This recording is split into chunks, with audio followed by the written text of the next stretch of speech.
Number 2 اور سیر کے بے پناہ فوائد ملیں گے۔ اسی عادت سے مجبور ایک روز میں سیر کرتے ہوئے گھر کے قریبی پلازا کی طرف جا نکلی۔ صبح قریباً 8:45 کا وقت ہوگا۔ وال مارٹ، نو فلرز، شاپر ڈگ، بینک اور دوسری چھوٹی بڑی دکانیں، اچھا خاصا پلازا تھا جہاں چینی لوگ بھی اپنی دکان بڑھائے بیٹھے تھے۔ مین دروازے سے داخل ہو کر مجھے سیدھا وال مارٹ میں جانا تھا، لیکن میں ٹھٹک کر رہ گئی۔ چینی لوگوں کی دکانوں کے مالک اور ورکرز درمیانی داخلی راستے ایکسرسائز میں مصروف تھے۔ ہلکا ہلکا میوزک بج رہا تھا۔ چینی لوگ مسکراتے چہروں کے ساتھ ایکسرسائز میں مصروف تھے، اور 2-4 نہیں، ایک اچھی خاصی کلاس لگی ہوئی تھی۔ لوگ راستہ رکا دیکھ کر مڑ کر دوسرے متبادل راستے سے وال مارٹ کے اندر جا رہے تھے۔ صفحہ نمبر 39۔ یقیناً وہ یہ مظاہرہ اکثر دیکھتے رہتے ہوں گے، پر میرے لیے سرعام یہ کلاس نہیں تھی۔ میں پہلے ٹھٹکی، پھر متاثر ہوئی، دل میں انہیں داد دی۔ دل چاہ رہا تھا کہ انہیں دیکھتی رہوں اور 2-4 سٹیپ ذہن میں محفوظ کر لوں۔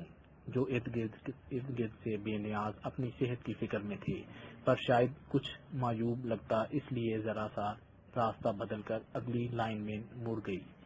یہاں بھی 2 چینی لوگ اپنی علیحدہ ہی کلاس لگائے ہوئے تھے۔ میں پھر رک گئی۔ میوزک، ایکسرسائز اور تندرستی کا یہ امتزاج اچھا لگا۔ قدم بقدم میرے لیے حیرت زدہ بن رہا تھا۔ میرے رکنے پر وہ مسکرانے لگے۔ جواباً مجھے بھی ایک ہلکی سی مسکراہٹ ان کی نظر کرنا پڑی، اور پھر ایسا مجھے اکثر اس وقت دیکھنے کو ملتا جب میں سیر کرتی کرتی وال مارٹ کی طرف نکل جاتی۔ میں جہاں بھی جاؤں، جس ملک بھی جاؤں، تو جس طرح سورج، چاند، ستارے میرے سنگ چلتے ہیں، ویسے ہی مجھے فطرت بھی اپنے ہمراہ محسوس ہوتی ہے، اور میں جہاں بھی گئی ہوں فطرت کی نئی نئی جگہیں دیکھنے کو ملی ہے، اور مجھے انہیں قریب سے دیکھنے، ان کے سنگ وقت گزارنے کا موقع بھی ملا۔ سو مجھے لگتا ہے پانی، پہاڑ، درخت، پھول، پودے، دریا، آسمان، فطرت کے ان رنگوں کی اپنی ہی ایک کہانی ہے۔ اگر ان پر ذرا سی بغور نظر ڈالی جائے تو یہ آپ کو اپنے سحر میں جکڑ لیتی ہے، اور فطرت سے جڑ کر بندہ کائنات اور پھر سیدھا اللہ کی ذات سے جا جڑتا ہے۔ میری کہی یہ نظم بھی میرے کچھ ایسے ہی جذبات کا عکس ہے۔ صفحہ نمبر 40۔ اے مصور، دور دور تحد نظر آسماں ایک وسیع کینوس کی مانند پھیلا ہے۔ افق کے کنارے اس کی حد بندی کرتے ہیں۔ صبح اس کے کناروں پر گلابی اور شام شفق رنگوں کی حاشیہ آرائی کرتی ہے۔ پردے پر منظر بدلتا رہتا ہے۔ ایک کونے میں آفتاب جگمگاتا ہے۔ پرندے اڑتے اڑتے کہیں دور جا رہے ہیں۔ کبھی بدلیاں برستی چلی آتی ہیں اور کینوس پر بھیگے رنگ بکھر جاتے ہیں۔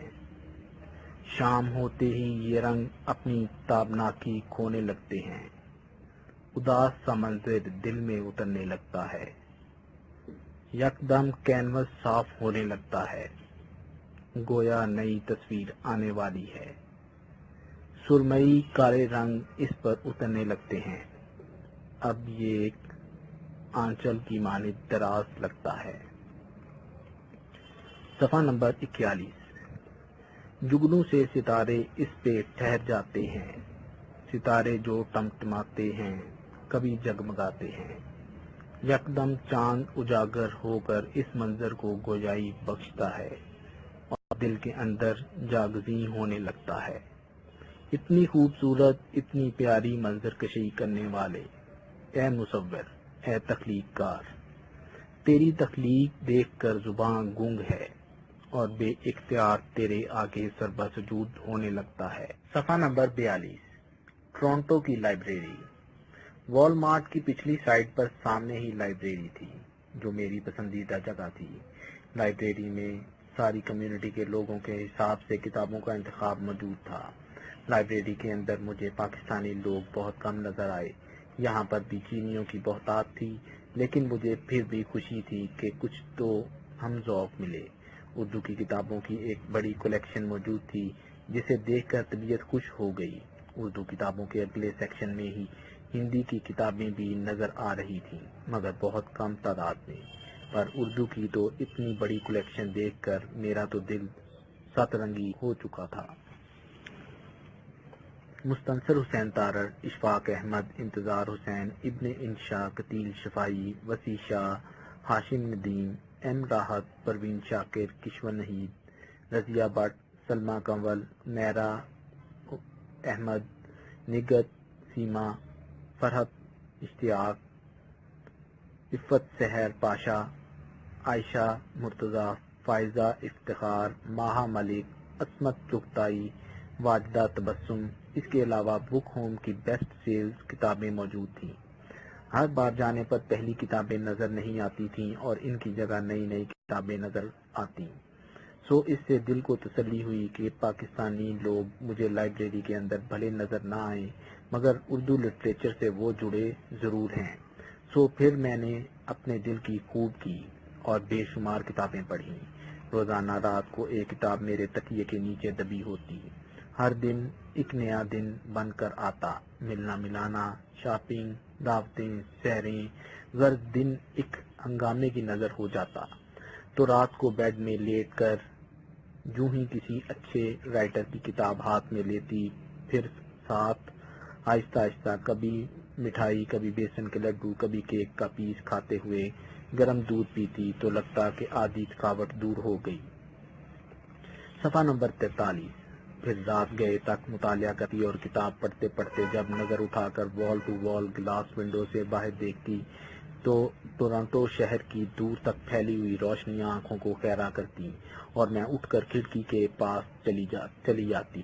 رات ہو کر بھی رات نہ لگتی، پورا شہر ایک جھلمل کرتی چادر اوڑے ہوتا، رات خاموش ہوتی اور اس کی خاموشی کا یہ فسون بہت کچھ کہہ دیتا اور کبھی کبھی وجد کا کوئی لمحہ میرے قریب آ جاتا۔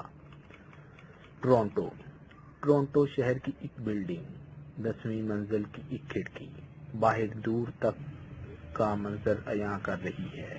فطرت اور بلڈنگ، اونچائی اور نچائی، جانے لوگ یہاں زمین پر رہنا پسند کیوں نہیں کرتے۔ افق کا کنارہ کہیں کھو سا گیا ہے، نیچے گاڑیوں کی قطار، لوگوں کی بہتات ہے، کوئی بھی فرصت سے نظر نہیں آتا۔ ملک کے باشندے سرحدوں سے آزاد ہو گئے ہیں۔ آج صبح اس حبشی عورت نے مجھے سلام کہہ کر متحیر کر دیا۔ صفحہ نمبر 44۔ مسکرا کر جواب دیتے اسے اپنا سا ہی محسوس کیا۔ امراء کے علاقے، بیگم پورہ نے مغل پورہ اور باغبان پورہ کی یاد دلا دی۔ رات کو یہ شہر روشنی کی چادر اوڑھ لیتا ہے، جھلمل ہر سو اس کا آنچل لہراتا ہے۔ وہ دور سے سی این ٹاور اور ڈاؤن ٹاؤن نظر آ رہا ہے۔ یقیناً وہاں زندگی اور بھی جواں ہوگی، ساقی ہوگا، میں ہوگی اور رنگین رات ہوگی۔ رات گئے تک یہ محفل عروج رہتی ہے، پھوٹتے ہی دیوالی ختم ہو جاتی ہے۔ زندگی ٹھہر جا، رک جا، کیا جلدی ہے، آخر کو پھر وہی صبح کی جوگن اور شام کی بیراگن ہی تیری منتظر ہوگی۔ صفحہ نمبر 45۔ میزبان کے قصے۔ مزے کی بات یہ رہی کہ میزبانوں کا لائبریری کارڈ اتنا ان کے کام نہیں آتا تھا جتنا میرے کام آ رہا تھا، سو وہ بھی خوش تھے کہ اب ان کے گھر بھی ادب کے رسیا موجود ہیں اور اب وہ بھی اپنے حلقہ دوست احباب میں اس بات کا خوشی سے تذکرہ کر سکیں گے۔ ویسے میزبانوں کے دوست احباب کی بیگمات کو جب میرے مطالعے کے وصف کا پتہ چلا تو چند ایک نے اپنے پاس خواتین شاہ پاکیزہ ڈائجسٹ کی پوری کلیکشن ہونے کی اطلاع دی اور مجھے اس سے مستفید ہونے کی آفر بھی کی، لیکن بندہ خود ہی سوچے کہ جب پیاسے کو پیاس بجھانے کے لیے پورا کنواں مل رہا ہو تو صرف چند ڈول پانی لینا کون چاہے گا، سو ان کی آفر پر بس شکریہ کہنے پر اتفاق کیا۔ میزبان خاتون بھی ابھی حال ہی میں پاکستان ہو کر آئی تھی تو وہ بھی باورچی خانہ، کچن، مسالہ میں ڈالڈا کا دسترخوان، کچھ ناولز اور اسلامی کتابیں بھی لائی تھیں۔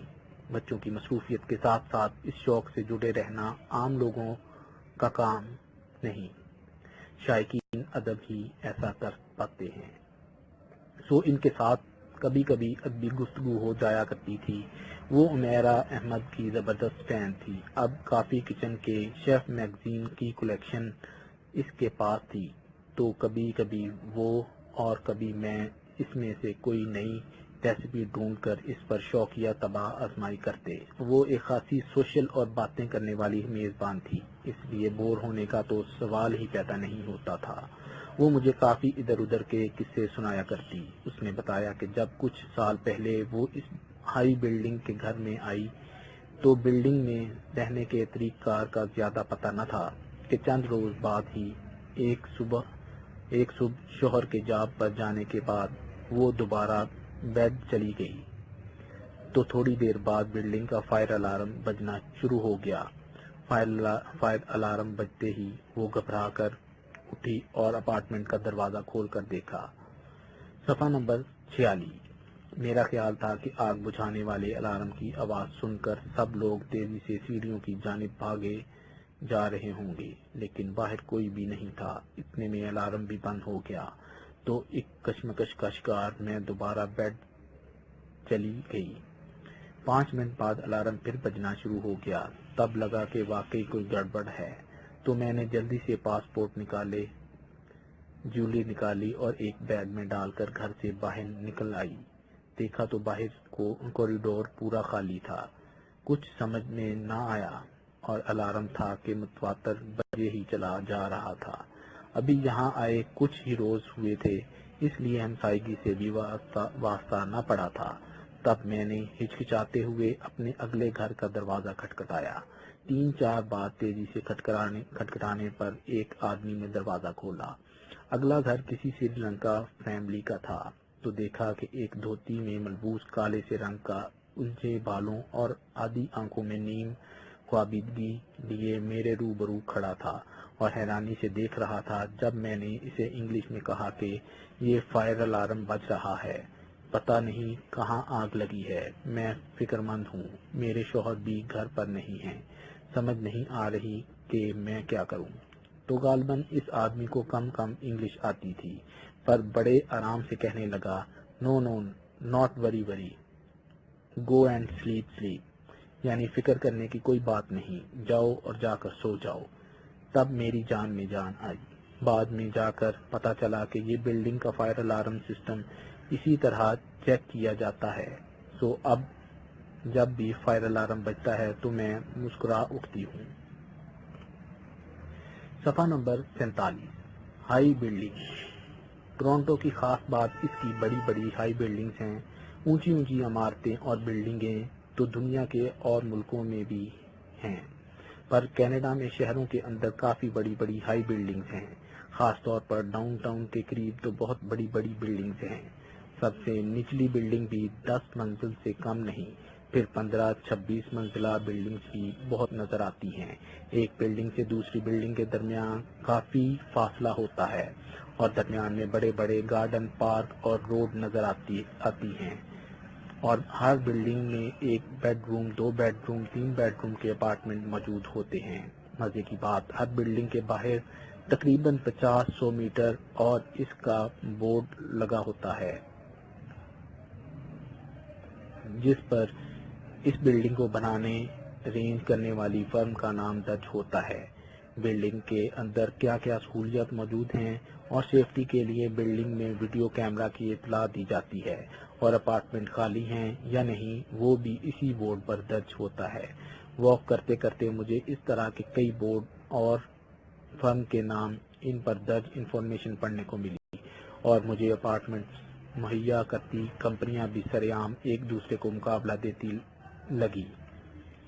ان بلڈنگ میں گھروں کی لوکیشن ایک ہونے کے باوجود بھی ہر گھر کے مکین مختلف ہیں، ان کا طرز زندگی اور انداز فکر اور ہے، ان کے مذاہب الگ ہیں، ان کی زبان فرق ہے۔ اس کے باوجود جیسے وہ سب ایک اندیکھی ڈور میں بندھے ہوئے ہیں۔ ہر گھر میں ایک علیحدہ جہاں بسا ہونے